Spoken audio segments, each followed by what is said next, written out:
Pipe coating a viable service offering compared to CIPP?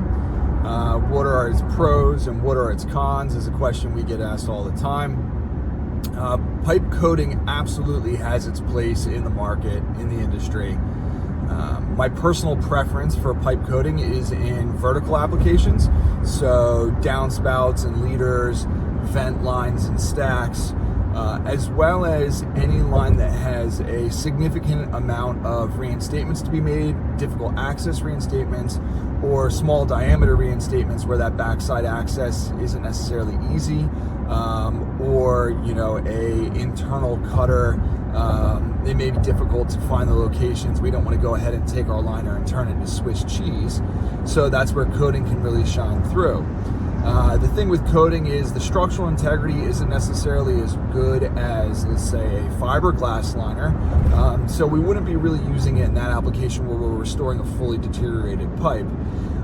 However, that being said, we have personally repaired pipelines with 1/4 inch fractures along a 4-inch or a 6-inch pipe, and that pipe is still in the ground or still in its chase or vertical stack right now in full function. The other application for pipe coating that's very excellent, if you don't have a T-liner or connection liner like an LCS style system, what we can do is a third installation. So if we line a main or a trunk, and then we line that branch line or lateral, there may be an area there at the saddle that's unprotected. We can go in there and coat that area as well.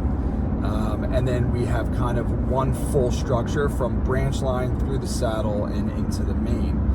There's several different offerings out there, whether it's epoxy based or polyurea. Something to be mindful of is the epoxy is a little bit more forgiving in the humid conditions of a pipeline, or also if there's a little bit of moisture present, whereas a polyurea is going to be a little bit more hydrophobic in that regard and kind of foam up, and we wouldn't have as good of a finished product if there is still any humidity left or any moisture left in that pipe. So drying the pipe is going to be key there. As with anything, it's all in the prep.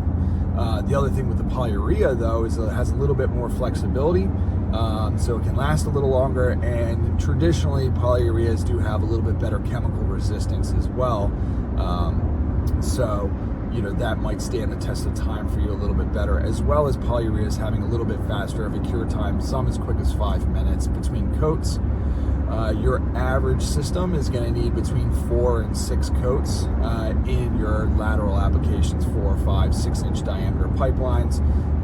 The smaller the diameter, typically less coats. The larger diameter, more coats or slower application, but being mindful in that slow application that we're not over pumping material, and the aesthetics, the cosmetic look of that new install, that new coating might not be as good as if you were to go with more thinner coats.